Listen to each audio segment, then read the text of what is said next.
What's up, you guys? It's Matt here. So in this video, I wanted to talk about what is the best credit card company, the best credit card issuer out there. And this is a debate that goes on for days and months and years and weeks. I know that's less than years and months, but it goes on and on and on and on.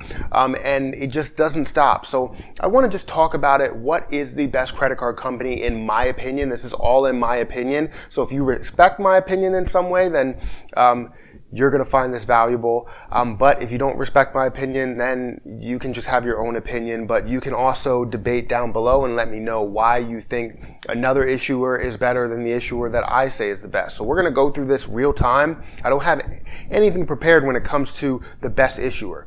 So that's something that I really wanted to just jump into right from the start, really just understand exactly what issuers are out there and then break down what I think is the best issuer.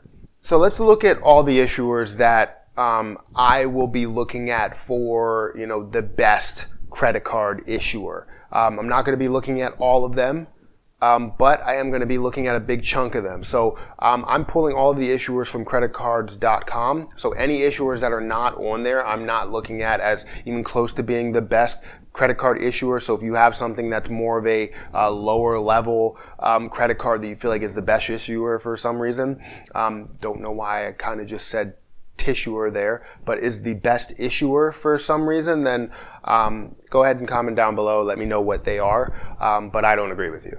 So first we have American Express. That's obviously one of the biggest names that's out there. Next you have Chase, another huge name that's out there. So those two always compete head. So you do have Citi. So like I said, the cards that I'm looking at are American Express, Chase, Bank of America, CapitalOne, and Citi. So, those five, when you're looking at all of those, you can say that those are really great companies. So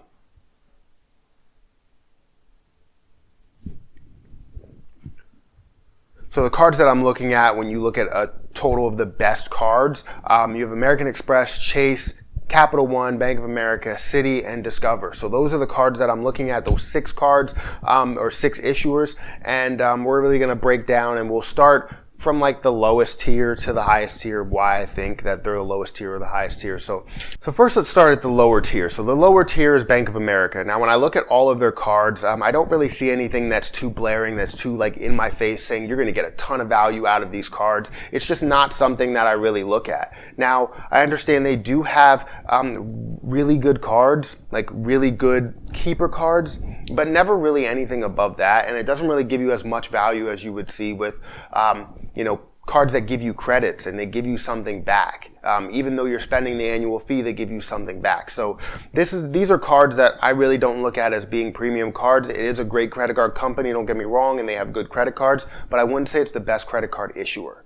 The next one, believe it or not, is Discover. And a lot of people say they love Discover cards. They live by Discover cards. Discover gave them their chance and they raised the credit limit from like 1,000 to 5,000, which was the case with my wife. She had, a lower credit limit to start with, but then they instantly raised it in like a month or something like that. I don't really know exactly how long it was, but all of their credit cards, just like Bank of America, I just expressed that I don't like cards that all stay in the same level. That's where Discover is. If you haven't checked out my Discover video, is Discover still relevant? I'll put that up in the cards. But Discover is it's a one-tier card. It's a one-tier credit card company. And it's all in that same area. You can have the miles, balance transfer, cashback cards, the student cards. They're all in that same area to help you build credit and be the best you can be from that level. But then after that, you know that you need other cards in order to improve your spending situation. So I really don't look at Discover as being the best credit card issuer out there just because that reason alone. They do offer some really good cards, so I'm not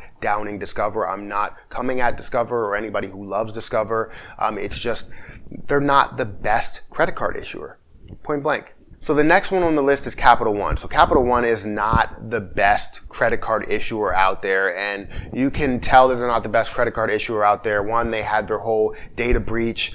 Two, they just don't have the level of cards that you would hope from a credit card company that has been around for so long. So you have cards like the Quicksilver, which give you a lot. They give you 1.5% cash back.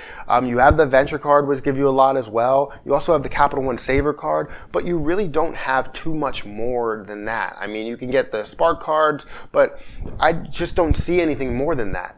You can label things as being more in the upper tier with the Venture card if you wanted to, because it's a travel card, but it's not something that where you have a ton of cards in that tier, a ton of cards in other tiers, cards that give you credits, cards that give you more benefits than you would think. Like, it's just not something that I really associate as a good credit card issuer. So that's my whole reasoning behind it. If you love Capital One, I like Capital One now. They're okay.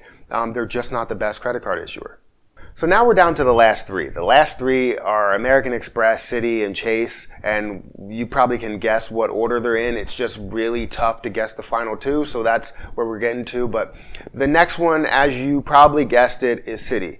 So Citi offers a lot of cards. They do have premium cards. They do have really good cards, really exclusive cards. I mean, it's just not exclusive, but, premium cards, really. They have great cards. And they also have lower level cards, which people love, like the Citi Double Cashback. People love that card. I have the Citi Double Cashback and the Citi Rewards Plus. I have both of those cards, and I like those cards. I use them as my filler cards, and I go from there. Now, they also do have cards like the Citi Prestige, the Citi Premier, which give you really good cards. Give you really good value. This is why they're in that third place, because they have a lot of cards that give you great value.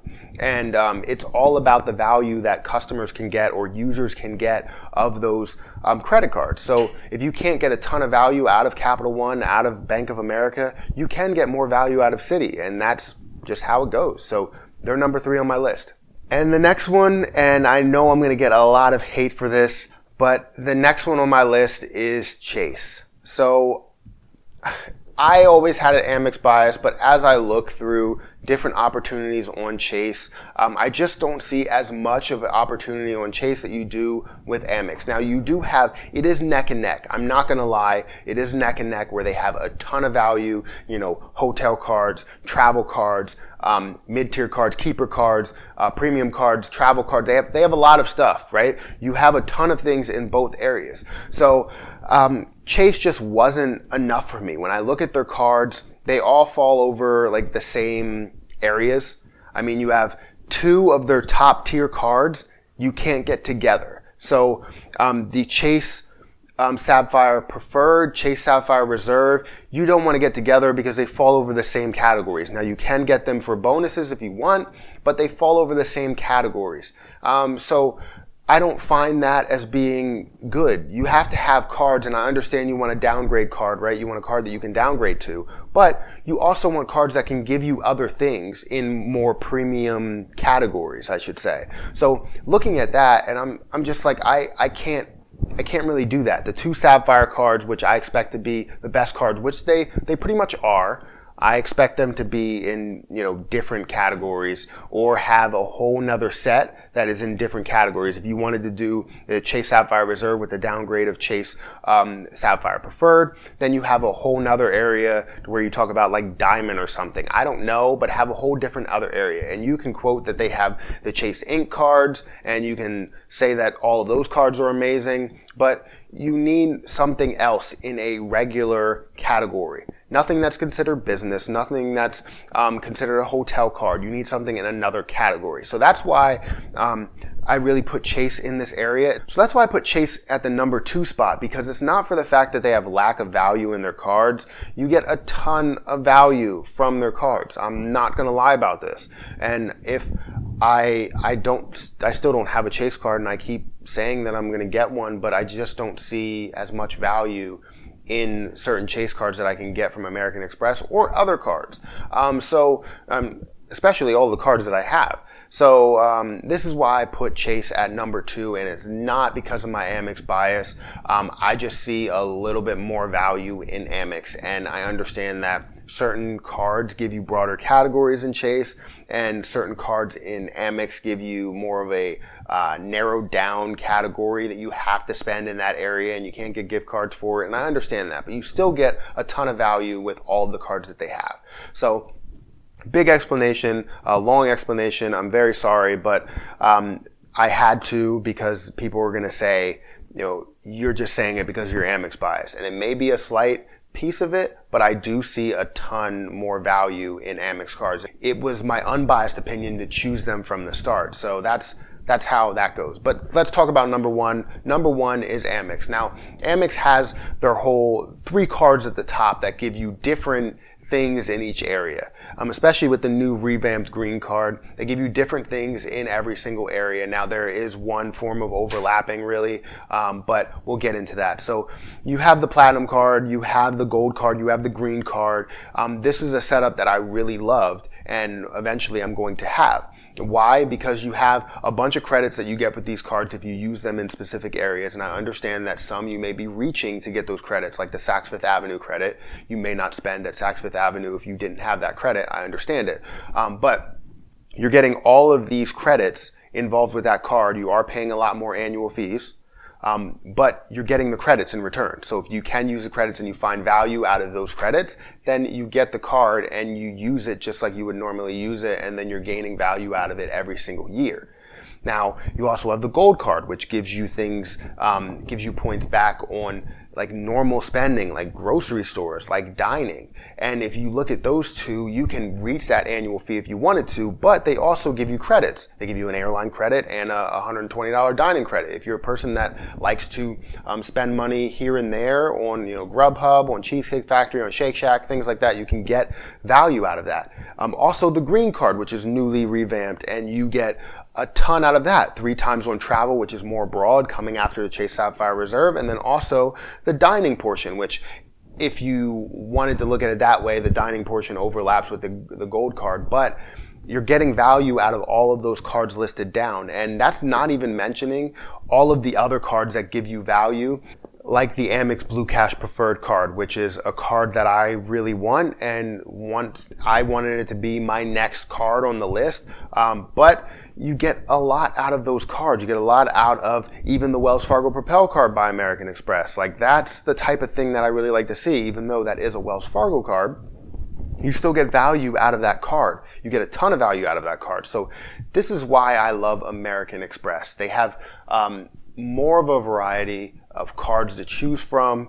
You also get a better situation at the top of that credit card issuer than you do with Chase, and that's just in my opinion, so don't get mad at me. I'm sorry if I touched the mic, but don't get mad at me. It's all in my opinion, but I love American Express. So this is the reason why I chose them in the past, and I'm going to keep choosing them, and eventually, I'll move into the Chase area, and move over there and just get those cards and use those how I would use them. But I just find more immediate value out of the Amex card. So that's my video, guys. Let me know what you think about it. If you're a Chase fan, if you have a Chase bias, I'm sorry. But that's just how I feel about it. And it's all my opinion. If you have a different opinion, then let me know. Make sure you comment down below. I'll gladly respond as long as I have time to respond. I am super busy for no apparent reason. Why am I so busy? But seriously, let me know exactly what you think. I like Amex as the #1 credit card issuer of 2019. Maybe that'll fall into 2020 as well. But as of now, with all of the cards, the different structures they have, the different co-branded cards, hotel cards, everything, I just find a little bit more value out of Amex cards than I do Chase.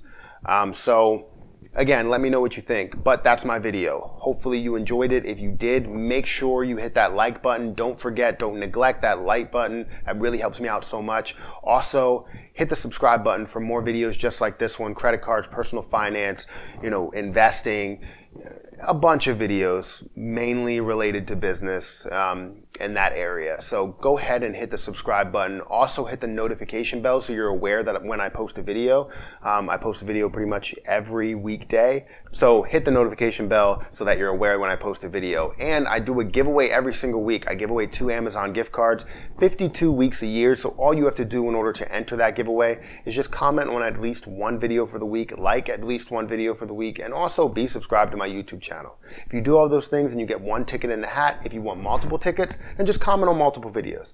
But that's my video, guys. Thank you for watching, and I'm gonna have to get out of here. And until next time, I'll see you guys later.